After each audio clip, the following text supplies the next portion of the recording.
pedir, Senhor. Estamos de volta, então, aqui no nosso canal 15, o HF, né? Por enquanto, logo, logo teremos nosso canal digital da TV Imaculada Conceição. Estamos preparando para isso, né? Graças a você, a sua colaboração. E o Sempre com Você, claro, vai estar sempre aqui, né? Todos os dias para você. Eu lembro que o ano passado, Leandro, essa fase estava uma correria aqui, porque a gente, na semana seguinte, a gente ia dar início ao programa, né? E aí a gente teve reunião, você lembra? Planejando tudo. Foi feito convite para vocês, acho que um mês antes, e uma semana antes a gente se reuniu, né, para conversar. E aí a gente está aqui hoje, né? Não somente com o Leandro. O Leandro teve, assim, né, uma criatividade muito grande também para dar ideia para a gente trazer outras áreas do direito, para que pudesse ser sanada outras dúvidas também. Por isso que a gente tem profissionais de direito da família, né, direito previdenciário, direito trabalhista aqui no nosso programa, né? Temos também nosso direito, olha, disciplina também, né? Mas nosso dia específico aqui do motivacional, né? Temos o dia financeiro e temos o dia de oração também. E a sexta-feira que é sempre light aqui, né? A sexta-feira aqui é sempre música, um bate-papo light. Às vezes também de utilidade pública. A gente traz um médico para falar, né, sobre determinado assunto. Então, a gente pode, né, pensar nisso também, que é feito com muito carinho para você. A gente pensa na pauta, né, no assunto, Leandro, e a gente troca informações. Tentamos chegar num consenso.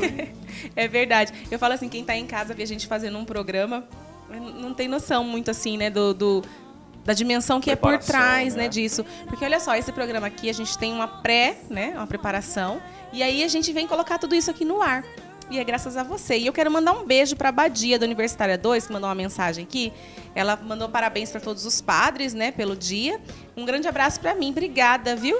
E, Leandro, agradece a sua disponibilidade de estar aqui para tirar as dúvidas. Eu que agradeço. Tá bom, Badia? Obrigada, viu, pelo seu carinho, né, pela sua atenção. E também o Luan pergunta assim, Leandro: a universidade pode cobrar a mais do aluno depois da mensalidade? Bom, essa pergunta não ficou muito clara, mas o que a universidade pode cobrar do aluno que é inadimplente? Bom, os juros legais, o que são eles? Primeiro, que o aluno, se não pagar a mensalidade na data correta, a universidade pode cobrar até 2% por uma multa, né? Depois disso, é 1% de mora ao mês, que dá, salvo engano, 0,033% ao dia. Isso aí são os juros legais. Qualquer coisa que a universidade cobre a mais por causa disso, ela já está cobrando algo que é fora da lei, então ilegal, podendo ser revisto pelo judiciário, inclusive. E existem várias formas de coação também, que as universidades acabam colocando algumas taxas, e se estiver fora do contrato, também pode ser discutida numa ação judicial. Agora, Leandro, a gente está falando de instituição de ensino particular, né? Isso. E aí tem também uma relação de consumo do aluno numa escola pública ou numa universidade pública, porque a gente tem muito aquela questão assim, né, de a escola pública eu não posso exigir nada, e na verdade eu acho que é onde a gente mais pode exigir também, né, porque a gente tem todos os nossos impostos colocados ali, né? Isso é uma questão que mistura um pouco do direito do consumidor com o direito administrativo, porque quem administra a universidade, ela pode ser uma universidade pública federal, pode ser uma escola da prefeitura, uma escola municipal ou uma escola estadual. Então isso aí já é um pouco de mistura do direito do consumidor com o direito administrativo. Mas nem por isso que esses estabelecimentos vão deixar de atender aquele usuário final daquele serviço que é o ensino educacional. Então, o que acontece? A gente vê muitas vezes na televisão falando que a escola foi negligente com um determinado aluno, o aluno se machucou, cortou, até mesmo foi agredido por um outro aluno. E é importante a gente frisar que o dever de guarda dessa escola, ela é implícita naquele caso. Então, se eu deixei meu filho numa escola pública, ele tem lá 5 anos e o outro amiguinho foi lá e espancou meu filho, por exemplo, igual já aconteceu. Acontece de morder, né, machucar. É importante a gente diferenciar isso aí, né? Uma mordida, ela é natural. A minha filha já mordeu e já chegou mordida, meu filho a mesma coisa. Agora, o meu filho ser espancado na escola, aí já foge dessa normalidade, né? Ou ele chegar todo dia mordido, aí você vê que falta um pouco de zelo por parte dos profissionais daquela escola. Então, o Estado, o Estado que eu falo, seja a Prefeitura, Estado ou a União, ele é responsável pelo zelo ali com aquele aluno, com aquele ambiente escolar, para que ele volte, que ele consiga ter as aulas em segurança, para que ele volte para casa sadio e seguro, da mesma forma que ele foi deixado ali. Né? Isso vale também para a creche, que a gente vê direto nos noticiários, professores mal instruídos, batendo em aluno, ou tendo aquela educação nada convencional, que através de xingamentos, é coisa que não pode acontecer. E qualquer fato que extrapole essa conduta normal, ela pode ser revista pelo judiciário. Pode vir um juiz e falar, não, aqui está errado, o Estado tem o dever de indenizar ou não. Então a gente, vira e mexe, a gente se depara com algumas notícias que vê claramente que aquela universidade ou aquela escola, ela responde, ainda que ela seja gratuita. Como você mesma disse, essa questão não é gratuita. Né? Várias pessoas estão pagando impostos para cuidar daquela criança. Por quê? Porque é um serviço para a sociedade. Educar essa criança para que ele seja um profissional no futuro que possa prestar seu serviço para a própria sociedade. Então não é de graça. Aquele imposto que a gente paga, ele deve ser bem destinado para isso. Infelizmente, o imposto que a gente paga não tem uma destinação específica. Eu posso pagar o imposto de renda, ele pode ser revertido para a saúde, educação, ou às vezes tem uma destinação diversa a essa, mas infelizmente não tem essa destinação específica. Mas a escola deve sim zelar por aquele aluno que está lá nela. E no caso, por exemplo, dessa relação de consumo com uma universidade pública, por exemplo, o aluno se sentir lesado, ele pode também entrar com uma ação contra a universidade pública? Pode entrar com uma ação, ele pode entrar com mandado de segurança, caso essa greve realizada seja por servidor, por professor e agora nessa moda por aluno, eu nunca vi greve de aluno, mas existe agora. Então ele pode sim entrar com mandado de segurança para que o Estado forneça também a proteção necessária para aquele professor que quer dar aula poder ministrar a sua aula e também para aquele aluno que quer ter aula e ele se encontra diante de uma greve ilegal, né? Que existem, isso aí só vai ser declarado por um juiz ou por um desembargador se essa greve é legal ou não. E sendo ilegal, o aluno pode entrar com uma ação até mesmo obrigando com que a universidade retorne às aulas. Leandro, tem uma pergunta aqui pra gente que não tem a ver com o assunto, mas é direito do consumidor. Recebi um SMS de uma determinada loja onde eu tenho um cartão, mas não comprei nada na loja. E afirmaram que eu estava em débito com eles, porém não comprei nada. E o motivo do SMS era para eu fazer um acordo por conta de uma dívida. O que eu devo fazer, Patrícia? Olha, Patrícia, primeiramente é importante que não faça, logicamente, o pagamento disso aí. A gente não sabe muitas vezes como que uma loja consegue os nossos dados e nessa mensagem também não dá para saber se a loja realmente foi quem enviou essa mensagem para você. Então, o primeiro passo é consultar essa loja, vai nessa loja e fala, ó, eu recebi essa mensagem, eu queria ver se isso aí procede ou não. Provavelmente, se isso foi objeto de alguma fraude, a loja é obrigada a estornar esse débito e jamais ela pode negativar o nome dessa consumidora se ela nunca teve uma relação jurídica com essa loja, nunca comprou lá, nunca fez o cartão ou ela não tem algum débito. Né? Se ela fez o cartão e por acaso isso aí tem uma anuidade, ela tem que resolver junto à loja. Agora, se ela nunca fez um contrato com essa loja, nunca pegou um cartão, nunca fez compra lá e ela foi vítima de uma fraude, a loja é obrigada a estornar esse valor e não pode de forma alguma negativar o nome.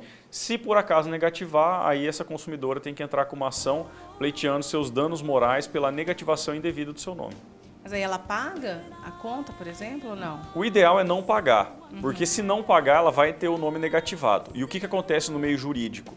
Se eu pagar essa conta, eu posso entrar com uma ação para que eu pegue esse dinheiro de volta. Né? Ó, eu paguei aqui R$500, não era devido, eles não têm um contrato comigo, eu quero receber esse dinheiro de volta, beleza. Só que aí o juiz vai falar, eu posso pedir danos morais também, porque todo constrangimento, e aí o juiz pode falar assim, isso aí que você passou é algo que acontece no dia a dia, é um mero de sabor. O advogado odeia essa palavra mero de sabor porque ela descaracteriza o dano moral. Ao passo que se ela for negativada, isso aí vai ser um dano moral presumido. O que quer dizer isso? Eu não preciso chegar na frente do juiz e falar, ó, ela sofreu, ela chorou. O dano moral se presume pela própria negativação indevida. Então, por isso que o advogado sempre vai falar, vai instruir a pessoa, ó, reclama na loja e se não tiver efeito, deixa negativar o nome e entra com uma ação judicial. Até mesmo porque isso aí vai ter um poder de persuasão nessa empresa muito maior do que a conversa, porque se ela for obrigada a pagar aí 5, 10 mil reais de indenização, eu tenho absoluta certeza que ela vai ser mais cautelosa no momento de fazer um cartão ou de deixar com que alguém faça o cadastro em nome de outro nessa mesma loja. Então é o que a gente recomenda. Tá certo. Leandro, agora assim, o que a gente pode, por exemplo, num contrato, exigir da universidade? Porque a gente tem, por exemplo, num curso superior, uma carga horária a ser cumprida. Né? A gente tem as disciplinas a serem dadas. Dependendo do curso, você tem que cumprir uma hora extracurricular. Né? E às vezes acaba no final lá do somar dos ovos, né? Isso não acontecendo. Você vê que de repente faltou alguma horinha na grade curricular, ou então, não estou falando que é regra, né? Sim, sim. Mas, por exemplo, faltou de repente um estágio que poderia fazer diferença para você, que poderia complementar essas horas extracurriculares, né? Sim, isso é uma questão que varia muito de universidade para universidade. Tem as horas extracurriculares e o estágio supervisionado muitas vezes. Então, o que acontece? Quando aquela universidade coloca a grade para o aluno e ele faz a matrícula de acordo com aquela grade, tudo que diferenciar daquilo que foi entregue com esse material para o aluno, ela acaba sendo uma propaganda enganosa. Isso aí também a gente faz o adendo daquela certificação pelo MEC, né, que também é um caso de dano moral presumido, onde a universidade, se falar que ela tem aprovação pelo MEC e na verdade ela não tem, ela é obrigada a indenizar esse aluno moralmente por causa disso aí, né? Tem muitos alunos que buscam esse certificado, essa aprovação pelo MEC, para fazer o uso em um concurso público ou até mesmo para exercer a docência.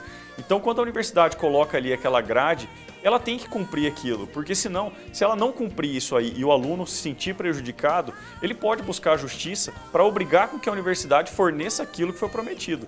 Senão, se trata de uma propaganda enganosa. Então, tudo que foi ali entabulado entre as partes, tem o contrato, tem os anexos, né, que é a carga horária, isso aí pode ser exigido da universidade. Chegar ao final do curso, isso aí me prejudicou, eu tenho lá um curso que semestralmente era 360 horas e no final só tive 280, e eu quero ter essa diferença para o meu currículo, eu posso exigir que a universidade forneça isso aí, até mesmo por uma ação judicial de obrigação de fazer. Tá certo. Olha só, a Simone pergunta assim, a taxa de matrícula, ela deve ser ou não devolvida? Bom, o que acontece é que... Acho que a taxa de interrompendo, a taxa de matrícula sim. A gente paga para se matricular, depois a gente começa pagando normalmente, né, os meses. O que normalmente acontece, eu não entendi muito bem o que ela quis dizer com a pergunta, mas o que normalmente acontece é que a aula, por exemplo, vai até novembro, isso é comum, né? E você paga uma taxa de matrícula equivalente a dezembro, que é a época que o aluno está de férias. Isso, na verdade, é porque a escola tem que pagar o professor durante os 12 meses. E a aula nunca vai atingir 12 meses, é no máximo 11. Então tem essa regra da taxa de matrícula, que até mesmo por entender esse lado do estabelecimento de ensino, a jurisprudência, a doutrina e o juiz têm entendido que ela é legal. Né? Agora, não posso cobrar nada além daquilo, né? Porque normalmente a escola oferece para segurar a vaga. E é o que acontece, a escola tem que se planejar, eu preciso saber quantos alunos que eu vou ter para ver quantos professores eu vou contratar, quantas turmas eu vou abrir. Então isso aí, pelo ordenamento jurídico, ele é aceito como uma medida de segurar essa vaga, de contratar esse profissional para a escola poder se planejar e prestar um serviço de qualidade para o aluno. Então ela é permitida por lei, agora não pode extrapolar. Se ele já paga no ano 12 parcelas, seja ela com taxa de matrícula ou mensalidade, se extrapolar esse número de 12, aí já tem que abrir o olho, que provavelmente vai ser algo ilegal. Leandro, agora e as pequenas multas que a gente paga dentro da faculdade? Por exemplo, biblioteca. Né? Muitas vezes, eu já paguei multa em biblioteca porque atrasei a entrega do livro. Sim. Né? E acho que isso é bem normal, né? Às vezes você estende um pouquinho o prazo, aí você fica com medo de devolver o livro e alguém pegar, e você fala, não, eu prefiro pagar uma multa, ficar com o livro e terminar o trabalho do que devolver. Né? Mas o que eu quero saber?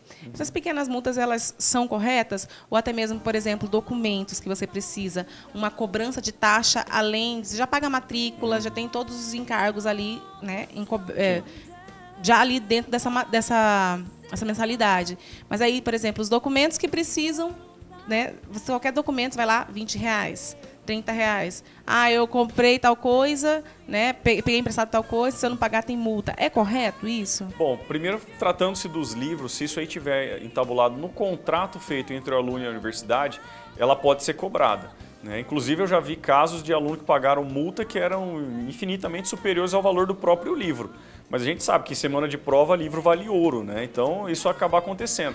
Melhor pagar a multa. Exatamente. E tem aluno que esquece de entregar o livro e passa-se 1 ano, 2 anos, o aluno forma e recebe uma carta da universidade cobrando a multa pelo livro. E aí você vai ver o valor da multa, dá para comprar 10, 20, 15 livros daquele. Então, assim, se tiver no contrato, essa multa ela é legal, né? Se você assinou algum documento, até mesmo para frequentar a biblioteca, se comprometendo a entregar aquele livro em determinado prazo, sob pena de tomar uma multa, então ela é legal. Pode ser, inclusive, a universidade cobrar em juízo, isso aí e tudo mais. Agora, essa questão de taxa para emitir documentos, a gente tem que ver qual que é o custo do estabelecimento de ensino por esse documento. Se for uma folha, né, com um carimbo, a universidade não pode cobrar. Isso é muito comum com a cobrança de taxa para entrega de diplomas. Isso aí foi repudiado pelo direito, proibido por lei. Então, a universidade que cobra alguma taxa para emitir o diploma, ela está incorrendo em um ilícito, portanto, ela pode ser obrigada a indenizar esse aluno. Agora, a questão de documentos, isso aí já não tem muito parâmetro. Quanto que a universidade vai gastar, por exemplo, para emitir um certificado que eu estou matriculado nesse curso, né? É um papel especial, é mais caro. Se não tiver essas condições especiais, essa taxa vai ser ilegal. Agora, se for um documento, uma simples certidão num papel A4 normal, ela não pode fazer uso dessa taxa para fazer a cobrança e coagir o aluno aí e ter mais uma fonte de receita dentro daquele estabelecimento. Está falando de diploma, né? Tem faculdades até que oferecem o diploma sem custo, mas é um diploma feio. Aí eles falam assim, olha, mas tem esse outro diploma, Sim, né? Que é assim, assim, assado e custa tanto. E aí o aluno acaba preferindo pagar do que pegar um diploma feio. Pois é, mas isso aí é permitido, né? Se deu a opção para o aluno, porque o que interessa para o aluno é o diploma. Eu mesmo tive essa opção, o meu é o feio. Tá dentro de uma o pasta meu é o feia. bonito. Então, o meu tá dentro de uma pasta feia. Eu tive a opção de pegar isso aí. Agora, se só eu tivesse a opção daquele certificado num quadro, bonitinho, com assinatura, não sei o quê, aí eu poderia ser cobrado. Se eu tivesse essa opção, aí seria ilegal. Agora, o certificado, como o objetivo final do próprio curso ao qual eu me matriculei, ele deve ser entregue de graça para mim. Tá certo, vou dar outra pausa aqui para dar nossa dica do dia. Pode ser? Combinado.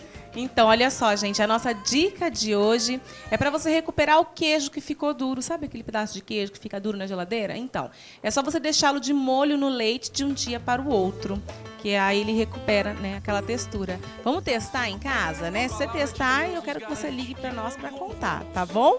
Então, para recuperar o queijo que ficou duro, é só deixá-lo de molho no leite de um dia para o outro. Essa foi a nossa dica desta quinta-feira do direito aqui para nós. Leandro, para a gente encerrar, o que, por exemplo, assim, o que acontece dentro da universidade, a responsabilidade da universidade, por exemplo, estacionamento. Sim. Meu carro, né, foi, sei lá, arrombado e pegaram...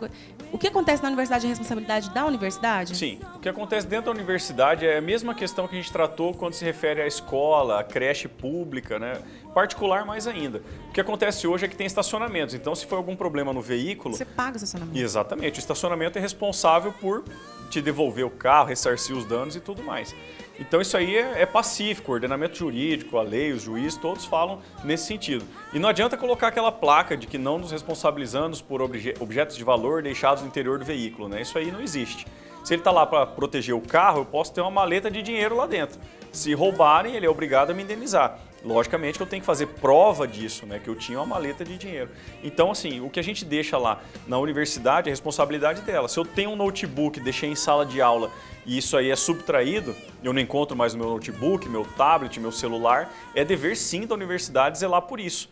Então, esse aluno pode se socorrer ao judiciário para falar, eu tive um prejuízo material, eu estava dentro de um ambiente acadêmico e sofri um furto dentro desse estabelecimento de ensino. Então, ele tem o dever de guarda, ele tem o dever de proteção, que é a mesma coisa que a gente ser assaltado dentro de um banco. O banco é responsável pela segurança. A universidade também ela é responsável pela segurança do aluno e também dos seus bens particulares que ele levam consigo na mochila. Escola também? Mesma coisa, tudo. Qualquer ambiente que eu chego, se eu chego no supermercado, para o meu carro no estacionamento, seja pago ou gratuito, ele é obrigado a se responsabilizar pelo meu carro. Porque se ele me atraiu pelo estacionamento, vai ter o lucro com isso, com a minha presença lá, que eu fui atraído pelo estacionamento, ele também deve arcar com eventuais prejuízos. Tá certo, Leandro. Obrigada mais uma vez pela sua participação. Agradeço. Tem mais alguma consideração final para quem está em casa? Vou insistir naquele ponto. Vamos ler o contrato. Se tiver o contrato, vamos ler e obedecer. É chato, mas tem que chato. ler. É chato. Tira um tempo à noite, quando não estiver fazendo nada, não estiver caçando Pokémon e vai ler o contrato, que Olha, fica tudo certo. Eu vou te falar que hoje tem notícia do Pokémon GO. Meu pai. Tem gente sendo atropelada, sendo furtada, né, Perigoso. roubada por causa do Pokémon GO. Você que tá em casa, viu, gente? Tá perguntando o que é esse Pokémon GO? Daqui a pouquinho a gente vai dar uma notícia especial para você. Leandro, obrigada mais uma que vez. agradeço. Tá bom? Deus abençoe sua semana. Amém. Semana que vem, comemoração. Com certeza. Tá certo. Olha, nós vamos para um rápido intervalo e a gente já volta com as notícias de hoje. Ouve-me, deixa-me dizer o quanto és precioso.